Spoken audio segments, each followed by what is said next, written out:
We have given people like 5 minutes or so. So we're going to go ahead and get started with just a brief introduction. My name is Samantha Black-Minley. I'm the community coordinator for 200,000 More Reasons. And so I'll pass it to Mary Lewis. Y'all know me. I'm Mary Lewis, Stassinger, the project coordinator, and I'm excited to have Samantha on. This is a good chance for y'all to get to know her a little bit. She is full-time, whereas I am very part-time. So we wanted y'all to not only check in with y'all, but get to know Samantha, know that she is a resource for you guys as well. And she would have been on any of the emails that we sent you, but so welcome to everybody. Yes, and Lindsay, if you just want to say hey as the food bank rep. Sure, yes. I am Lindsay Russell. I am a 200,000 More Reasons ambassador. I'm also a deacon in the United Methodist Church, and my primary ministry is at the Northwest Arkansas Food Bank. So I'm the mobile food pantry and school food pantry program coordinator. Awesome. So, and we're happy to have Katie here from the North Central Arkansas Food Bank, but she is not feeling well. And so she's just gonna hang out and listen to what everybody has to say. So this is mostly just a check-in to see how things are going. I would say post-COVID, but I'm not sure that we're really post-COVID. But I know lots of churches are getting back to normal in-person worship and that kind of thing. And we just want to know how your feeding ministries have been impacted and how they're getting back, if they're getting back to any sort of quote unquote normal. So my first question, and just chime in, and if you don't mind introducing yourself, where you're from, what your feeding ministry is, just for my sake, that would be great. So my first question is, did you see any change of like how often your feeding ministries happened during the pandemic? So if you were once a week, did you go to once a month, or did you completely shut down during the pandemic and you're trying to start back up? That kind of thing. And any whys around all that. Right.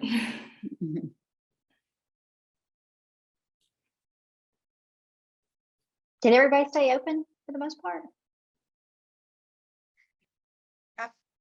I'd like to add a little bit, if I might. I'm Brenda Weidman. I'm associate pastor at First United Methodist in Rogers. I've been here just a couple of months, since July, more than a couple. And one of the feeding ministries here that has that shut down for a little bit but came back pretty strong was an evening meal that we do on Wednesdays for the community. And for a little while it didn't happen, but then it came back in the spring as a drive-through, and that's been going strong. And just more recently, we added the in-person, the sit-down inside as well. And that has not come back quite as strong yet. It's a ministry that serves the community, but also church members are invited as well. And the church members for the inside have not come back quite as strong as the community has. But we serve with the drive-through and the sit-down. We serve 160 to 200 on any given Wednesday. We have a big event coming up tonight. That's more. It's Oktoberfest is what it is, with brats and sauerkraut and root beer and all that kind of thing. And it again is still community and church congregations, but we're seeing a lot of attendance, a lot of participation by the church in this one tonight, much more so than we had since the pandemic broke out. So that's a big one that I can speak to. There are several others. We have a little food pantry that we've kept supplied all along. And there is a church in Rogers called Grace that the different churches help do a meal every Sunday, and we take turns providing the people to do the work, and that's still going very strong as well. I have a follow-up question to that. Do you think that the church will keep the drive-through option or eventually go back to just doing it in person since drive-through is so successful? Based on what I think I know, and as I said, I've only been here since July, I would say that drive-through is not going to go away. We are feeding a lot of people that way. And the vast majority are not associated with the church. Okay. Anybody else want to give us an update? I will. Steve Porch from St. Paul and Fort Smith, and we have a once a month feeding ministry that we do. It's called Church on the Streets. We've been part of it since well before I got here, and that's been a while back. It's the first Saturday of every month, and it used to be that we had a team that would cook all the meals, go to a pavilion, and then distribute, have tables set up. During COVID, that changed to more of packaging, like brown bag sack lunches. It was really more than a sack lunch. It's several a day or two's worth of snacks and supplies and lunch, and we still do that once a month, but the emphasis has changed because we're not gathering. We haven't been gathering down at the pavilion at the river. We just have a couple of volunteers that go and distribute downtown where those who are walking the streets are normally gathered. I don't foresee that changing for a few reasons, but it seems to be working really, really well. A lot less manpower is required, which is part of the problem. Is we're having fewer and fewer volunteers to serve in that ministry, partly because of COVID, and so I think it will continue that way. We did have a couple of bigger community meals planned with some grant money that we had received, and they were going to be combination meals, kind of like what Brenda was talking about, where we were going to have a meal in the church and have our folks sit down and eat with the folks that were coming in. Because of COVID, those got scrapped, and we will have to re-look at those opportunities in the coming days. So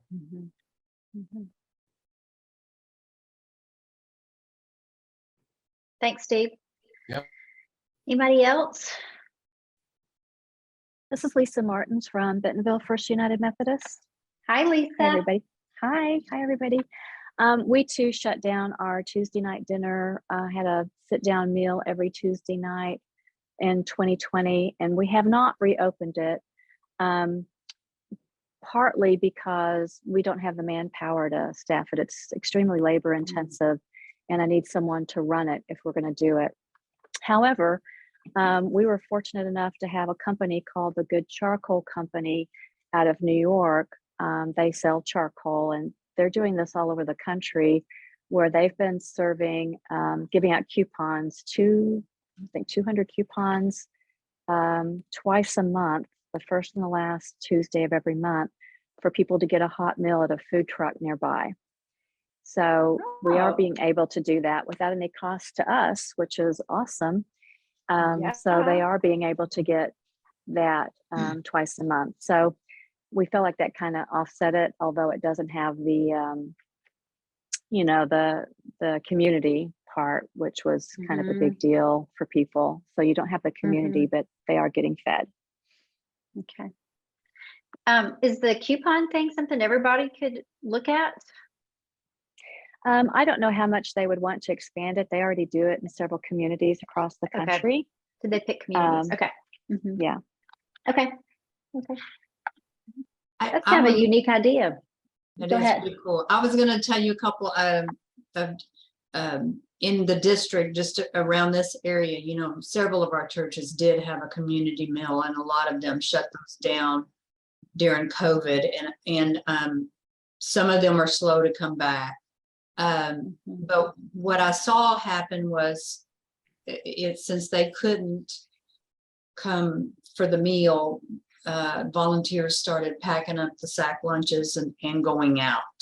And one of the churches here in town identified the need that the children, especially during COVID, needed food. And so they would pack up the lunches and send them with police officers who would go into some of the rougher, poverty-stricken areas and hand out those sack lunches as a way to bridge the people with the police department and the community, to see them in a different light. So that's one of the things. And like Steve talked about, another church, where they did their community breakfast, instead they just sacked it up and went downtown, and we would drive around and just hand out to whoever we saw.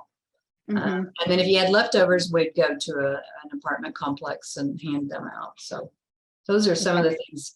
What I noticed with our churches was a lot of them didn't have their food pantries open anymore, but they went, Michael Boland and Blake Lassiter, they hit the road with their pantries, you know.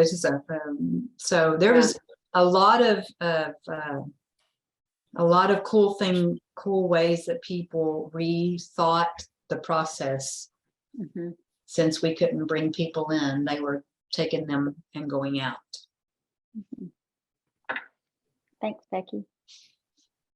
And do you all think that's something that's gonna stick around,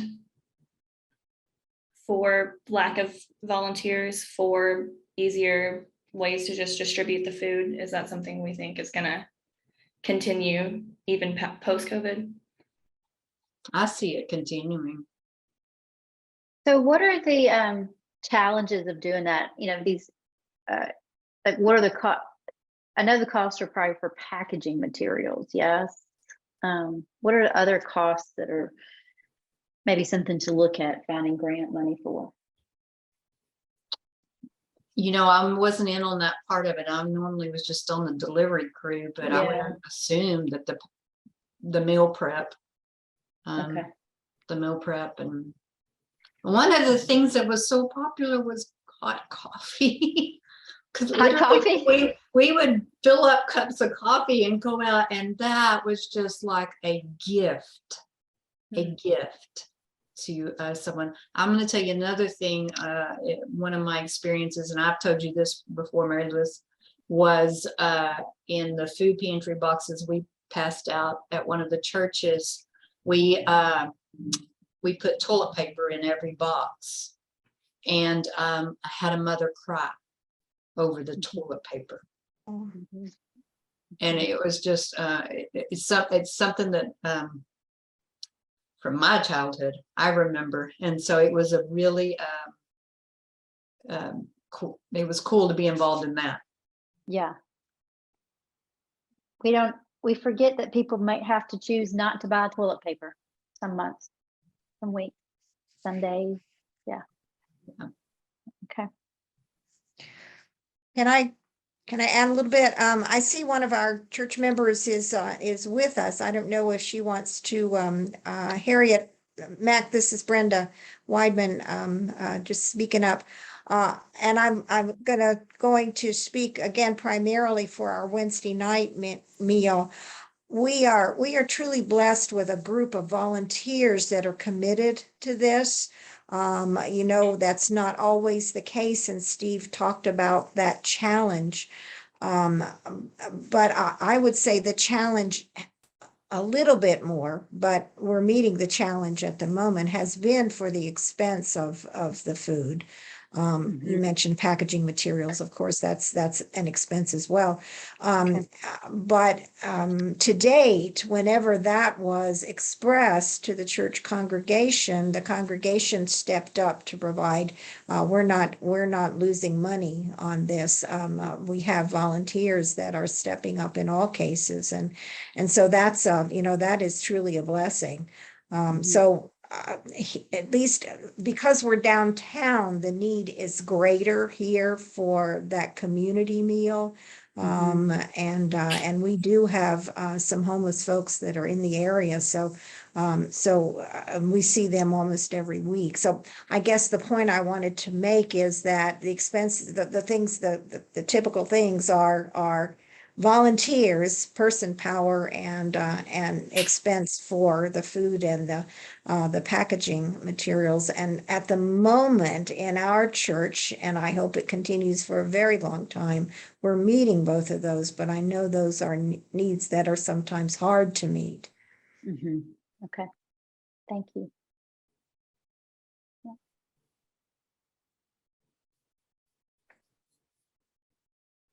Anyone else want to share?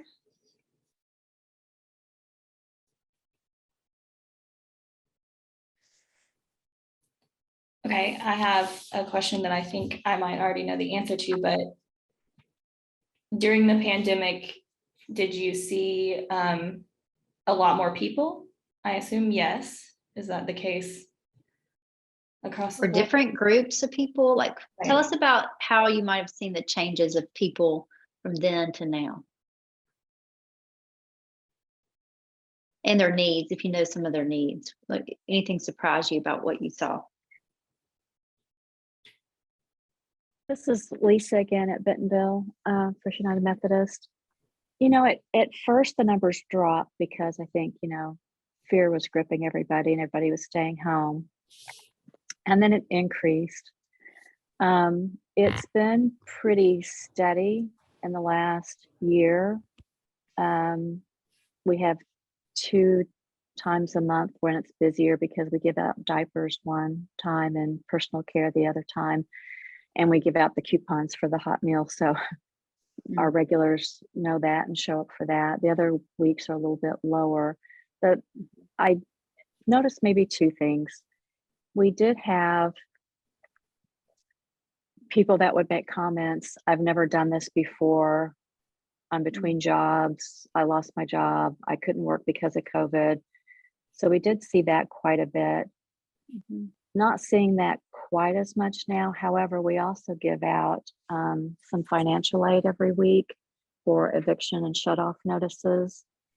And that has escalated recently. And I don't know for sure why, but we were during COVID, we were getting some government money, child check tax credit, and the lump sums that were given out, and the unemployment was bumped up. So I think that was helping people bridge a gap.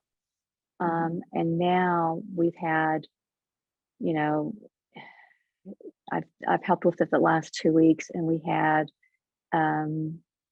12 people 1 week, 6 1 week, and they're needing $500 to $1,000, which we we can't anywhere do that. So that need seems to be spiking, and I'm only guessing of the reason why. I think I can speak to a little bit of the reason why. Just from my adult children, each child has 3 kids and then nieces and nephews. What I'm hearing is the increase in the gas prices and the increase in food prices and stuff like diapers and those things. My son said that he told me that recently that he had sold his plasma to help buy groceries.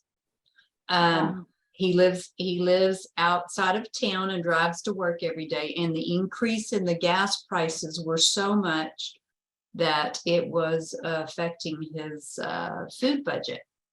And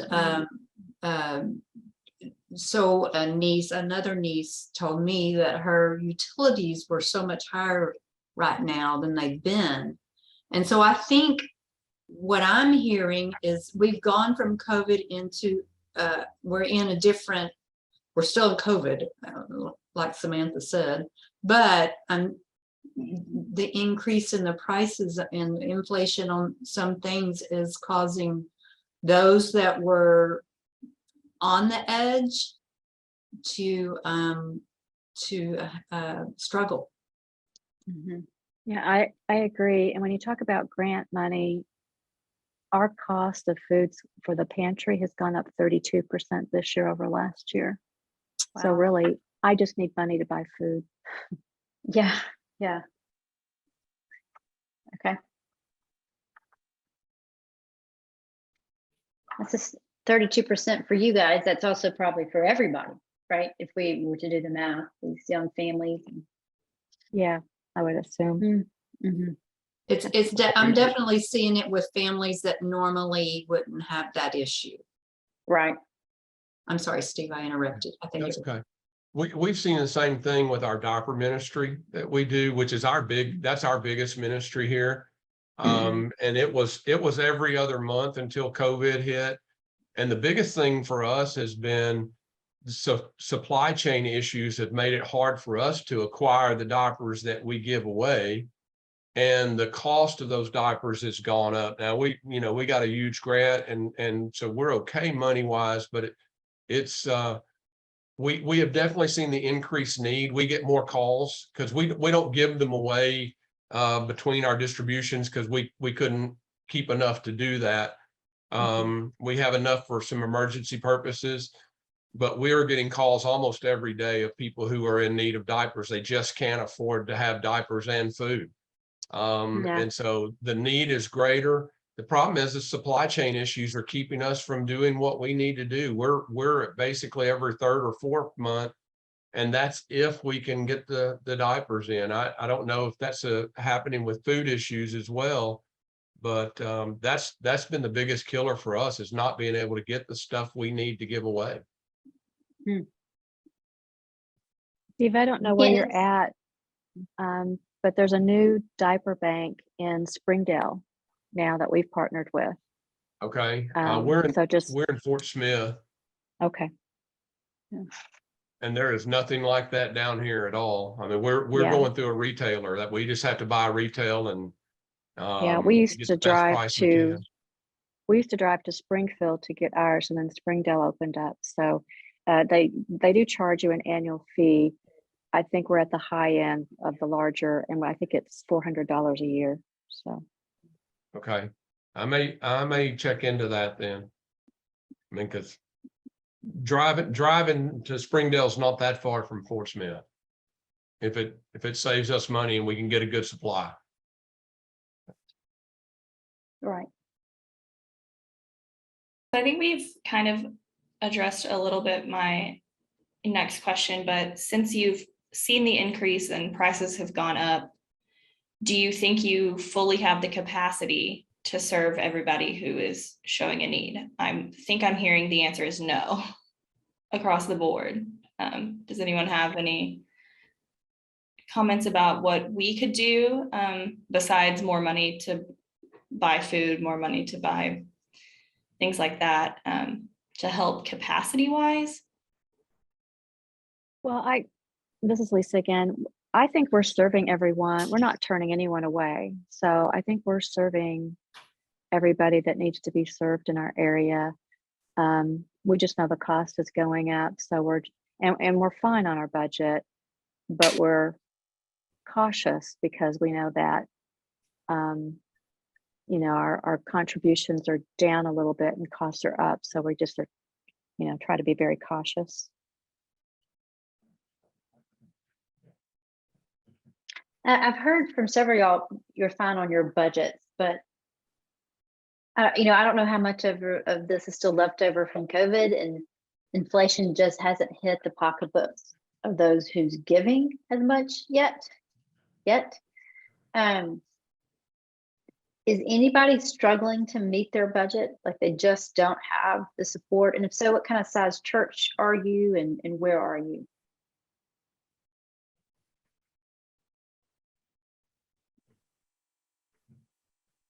Well, that's great. I can't say that's going to be for everybody in all the other districts, but I'm just trying to see if there was a pattern with that. We're So- doing okay at First United in Bella Vista. My name is Sherry. But the cost is terrible. Okay. What we call snack packs is not really snack packs. When I took this over 4 years ago, I decided that the kids didn't need chips and cookies. They needed things that were good for them and that they could make a meal for themselves if necessary on the weekends. And so it's gotten more expensive. Last year, it ran about $325 a month. Now it's 520. Oh, wow. 2/3 more. Okay. Okay. Mary Liz, I think most churches probably have their food ministry set up separate from their operational budget. And in our case, we have people that are giving to that particular ministry. We have a separate line item, and people give to that. And you ask about the operational budget. We are meeting for the most part our budget, but it's very we're uncertain. For some of the reasons we just said.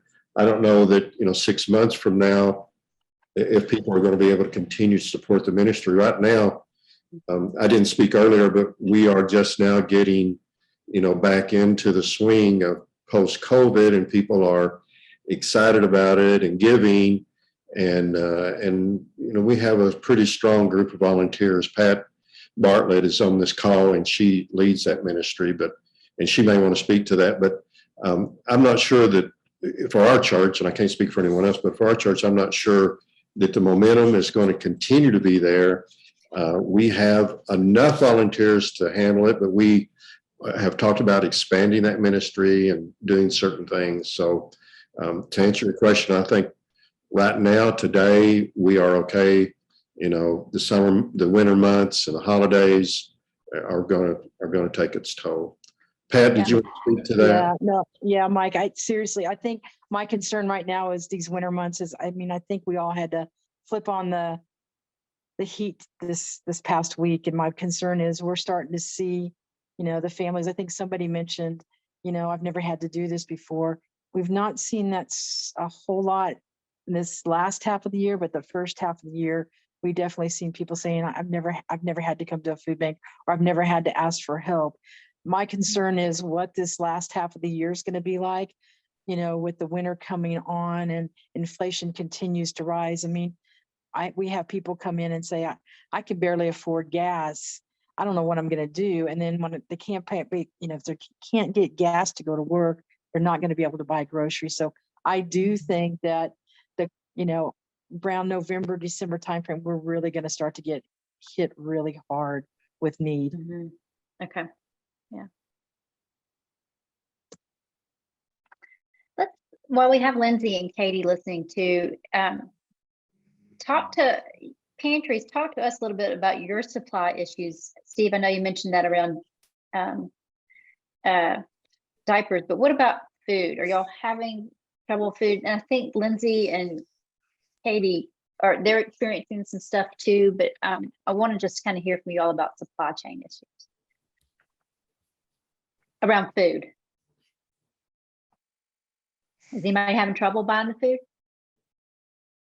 This is Lisa at Bentonville. The Northwest Arkansas Food Bank has been fairly short on protein occasionally this year. We get it most of the time, but this summer we had at least twice where we couldn't order anything. They had nothing. So twice we went to Simmons in Gentry, I think, Gentry. So they're kind of store that they have there where you can get a little cheaper and bought chicken. So we've had some struggle with that. That's really the only thing. It's just been protein. Protein, okay.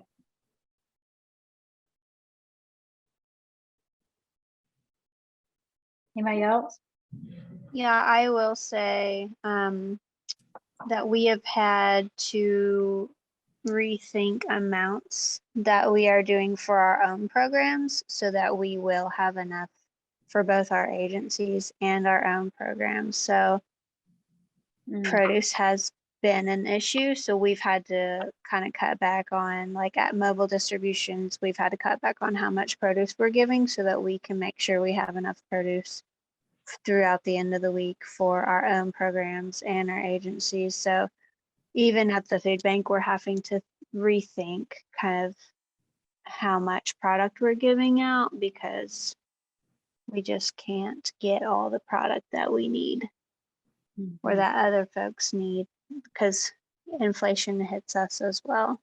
And you're like, usually our produce, we give it out for free. So like, that's all a direct cost for us. So Are y'all able to find produce to buy? at the food bank, Mm-hmm. well, we have 2 suppliers that we buy from. Okay. I believe they're both out of Texas. But then sometimes like sometimes we have issues where we get it and like it's not good. We can't give it out. So that has happened a couple times too, which possibly that's what Lisa experienced because we'll get a whole truckload that's just by the time it gets here, it's not in good shape and we can't give it out. So that happens sometimes too. Okay.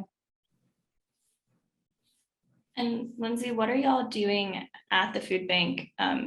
Maybe like in preparation for knowing how big the need is going to be around the holidays? Is that like a plan that's in motion? Well,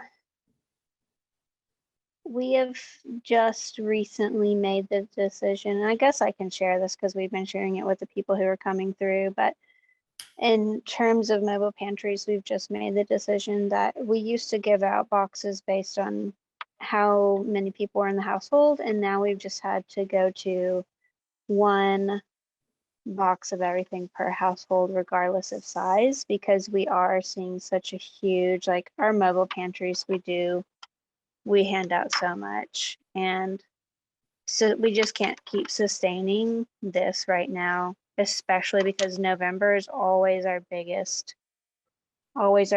distribution month. So we're kind of scaling back what we're giving out, which I don't like, but we have to do. Yeah. Interesting. Talk a little bit about, Lindsay, what y'all are doing at Elm Springs, and what you knew they were doing either pre or during COVID at its height. So, but like during COVID, we just had volunteers who nobody was allowed in the building, but we had 2 volunteers who would pre-pack boxes and bring them outside. It was kind of like mobile, sort of. It was kind of like drive-through. And once we got back after COVID, we switched our pantry to a choice pantry. So now everybody that comes in, they get a box of produce, which comes from the food bank. And then depending on how big their household is, we have a variety of shelves set up with different items and they get to pick a certain number. So they get to shop. It's like a little grocery store. And then we always have frozen protein that they get as well. So, and then we have little cards that we give them that based on most of the items that they're probably picking up, we have like suggested recipe cards for like how to prepare meals with these items and things like that. Where do y'all get those recipe cards? They just make them up. Oh, wow. They just make them. The volunteers make them up. Oh, okay. That's pretty cool. We have some really great volunteers there. Yeah. And it really has grown volunteer wise because during COVID it was 2 people who were doing it. And then after COVID, we have a lot of people who like get there on Mondays and get all the products set up. And then there's at least 3 or 4 people during distribution, and we do a morning and an evening distribution on every Tuesday. Every week. Mhm. Yes, and I was there on Monday and they were talking about before COVID, they were serving about 30 families and they're up to like, 100. 100 families. So Wow. Mhm. And they do some deliveries. So we have a handful of folks in the community that need boxes delivered to them. So we have some volunteers who do that. Mhm.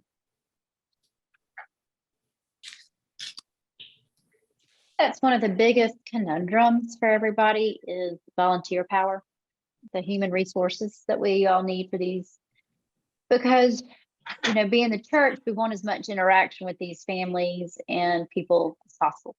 The more time we have with them, the more love we have to give them and can pass on to them. But, those of us who are struggling to get the volunteers back with the manpower, it's really kind of going out. I love the fact that some of the meals have moved from being in the church to out in the community, whether it's handing them out to the community or gathering. But kind of philosophically or theologically or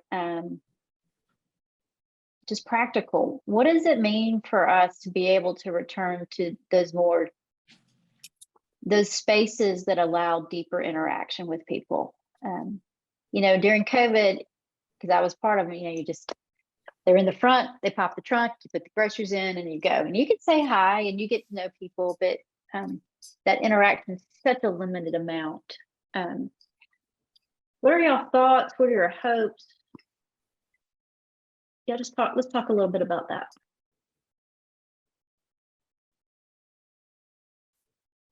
I'm new So here. again, oh, go ahead.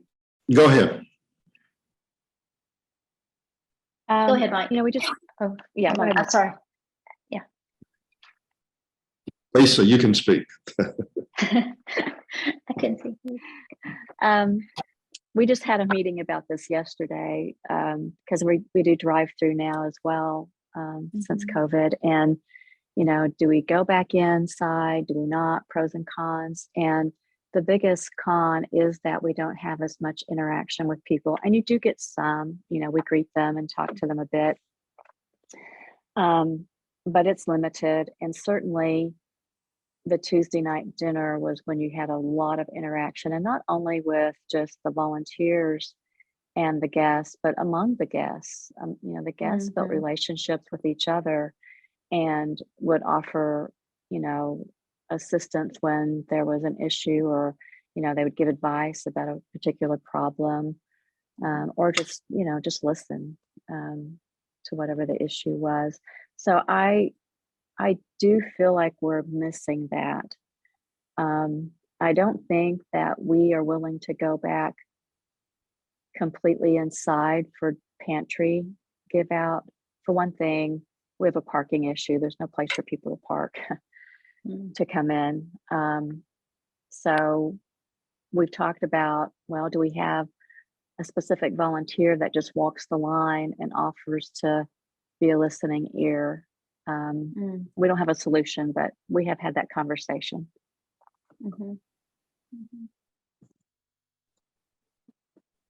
This is Pat. Brett. Oh, sorry. Go ahead, Pat. No, it's all right. I'll wait. One of the things that we did last Thanksgiving, we have a lot of houseless people that come through our drive-through on the second and fourth Sundays of every month. And one of the options we did for Thanksgiving, because we still wanted to serve them, is we went ahead and did the indoor meal. But then we had it's kind of like a curbside to go desk set up. And then what we would do is we kind of used our phones to say, hey, we need 4 meals. There's a person out here that doesn't want to come into the church.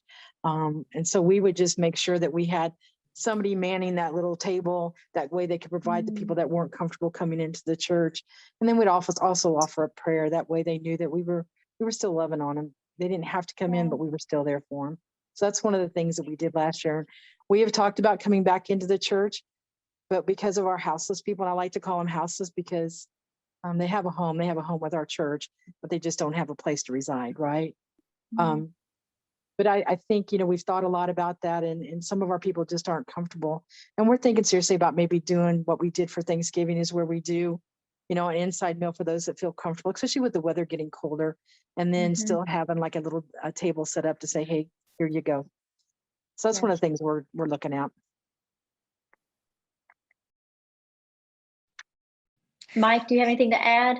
No, that's pretty well what I was going to say. One thing that I noticed here is that with the weather being nice and where our church is located, it's a lot of activity in the area, and a lot of people walking. And because we're not in a closed setting, or we're not in a confined time, there's just a real good opportunity for lengthy conversations. Pat and the people that work with her know these people, know their circumstances, and people come up, and say, I was in jail, last week, or my husband passed away, and it's like the people here know those people's names, and I think going inside probably during the cold weather will be some opportunity, but I think just the casualness of a parking lot conversation that adds some integrity and allows them to have their privacy, and they're not inside a church. So, those are things that we're looking at in the months ahead. Thanks, Mike. Brenda?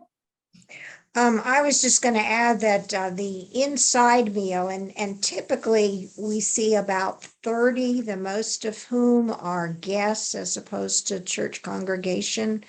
But the inside meal, we have round tables, and that does afford the opportunity for us to sit and talk.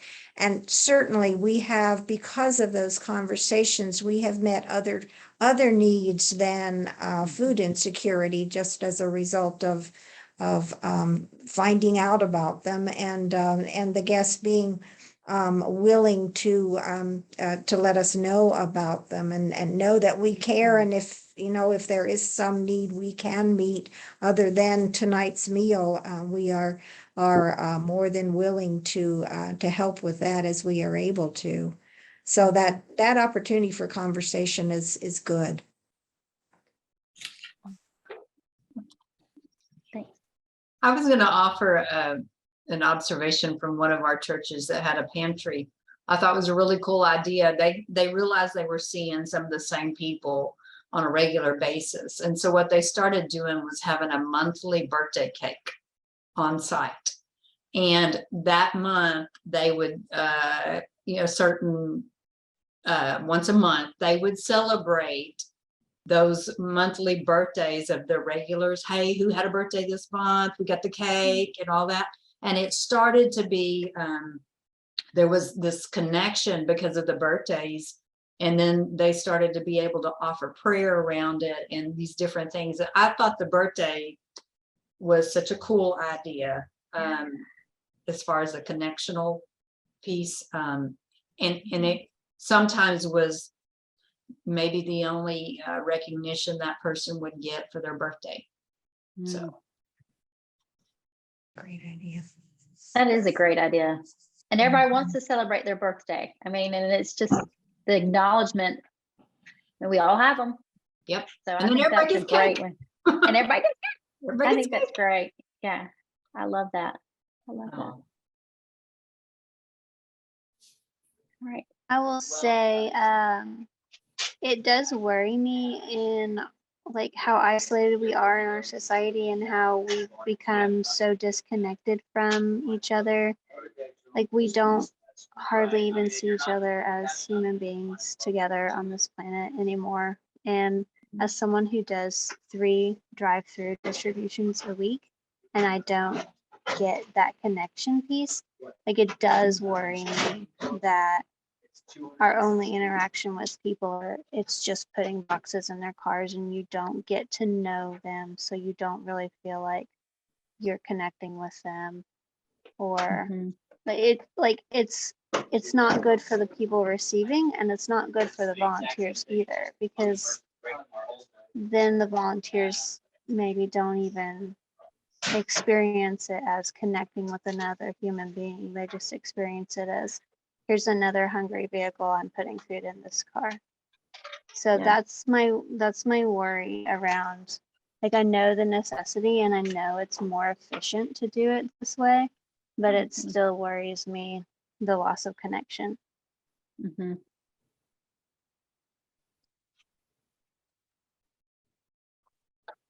It worries us too. I mean, especially when we're talking about kids, you know, these kids that we're trying to connect with and know their families, and in the bigger picture for us, you know, we want to get to know these families.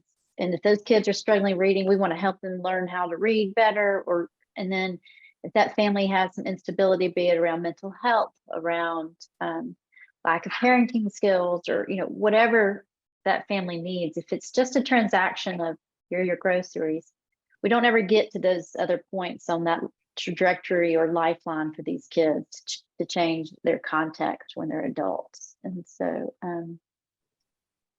it's finding the creative energy. I mean, the birthday cakes, that's a great way to create that creative energy. I love that idea. So. Absolutely. And I know we've talked a lot today about how much prices have gone up and how much inflation is impacting everything. So I'm going to share my screen really quick, maybe, and show you. Can everyone see it? Does that work? Okay, so if you go to the arumc.org page and go to 200,000 More Reasons, which I'll just reload it, that's fine.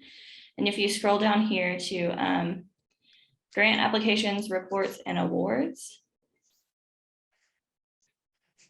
we have this funding resources document, which I went through and made sure all the links work. So it's 9 pages worth of grants, not only from us or from the United Methodist Connection, but just like Dollar General has a literacy foundation that they will give you money to help kids learn how to read.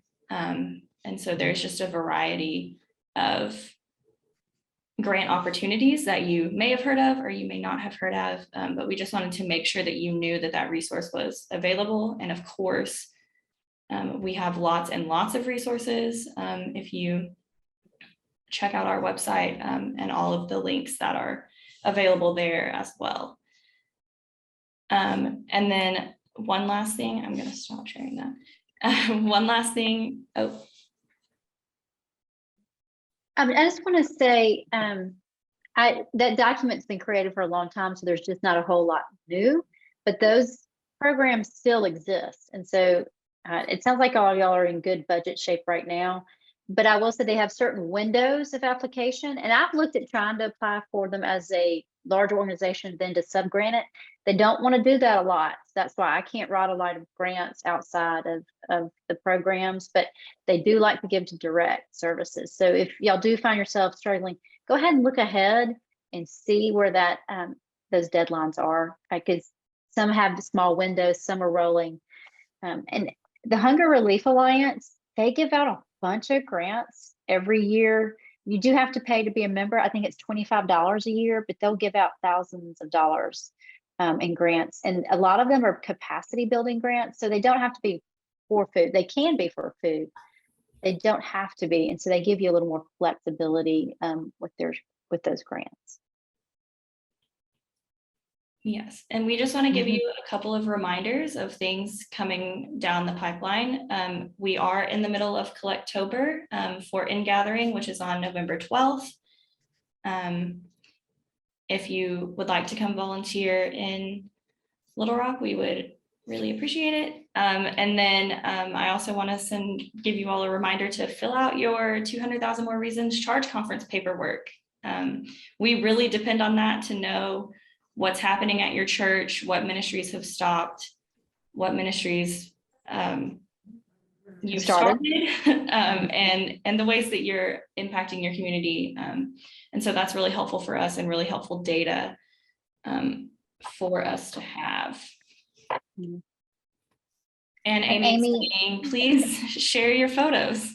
Yes, and if you are doing something that you think is worthy of a story, like Elm Springs, we were discussing earlier that they're gonna go up and talk about food choice as an option for clients receiving that food. Please let the communications team know. We try to let them know about things that are happening, but if you can let them know yourself, that'd be great. We miss things. Yeah. Mhm. Does anyone have any just final questions for us, remarks, anything like that in our last couple minutes together? Well, I wasn't gonna fill out my charge conference reports. I was just gonna let them sit, but you said I needed to do them, so I'll go ahead and do them, Samantha. Thank you. Do the one page, do the one page. Yeah, we're not. I'm joking. They're already submitted. I'm joking. Those charge conference reports, I know. Oh. Well, great. Continue to reach out to me if, and Samantha, if y'all need anything. We'll be brainstorming. We'll let you know what ends up coming out for us. Just so you know, a couple other things that are coming down the pipeline. Two things in order to help along that trajectory. We're offering for $15 a person often and around the state mental health first aid training.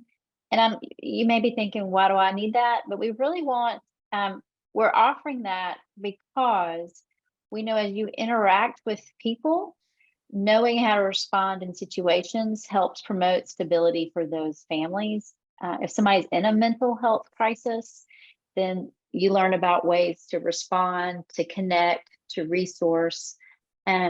It's a day long, but I found it really helpful in identifying and understanding, but also knowing those boundaries of where we can't really do a whole lot. You've got to resource and connect. And for clergy, that's important, but for volunteers who are interacting with people out in the community, that's also something that might give them some more comfort when volunteering, especially maybe with the houseless community, because there's a lot of mental health out there on the streets like that. The other thing, again, we're kid focused with our trainings. In February, we're hoping to do an adverse childhood experiences training, or ACEs training. And it's this powerful information of understanding what all is going on in a kid's life, or has gone on in an adult's life when they were a kid, and what that brings to the table. It's just about building stronger relationships with a community that we don't know as well, and also struggles with things that we don't necessarily struggle with every day. And so it's a learning opportunity and an understanding opportunity. So look for those information pieces to come out in communications over the next, probably in December. We'll do a Zoom mental health first aid training statewide, I think in January, and then the ACEs training will be in February on a Saturday somewhere in Central Arkansas. Plans are still being made, so that's where we are with that. Yes, and one final thing, since not everybody in the district could join us on this Zoom call, you will be getting an email of a survey that's similar questions to what we asked here, just so we can get overall a better sense of how COVID affected your feeding ministries and how we can work with everyone to go forward. So we really appreciate you taking your lunch hour to join us today, and thank you all so much for coming. Yeah. Bye, y'all.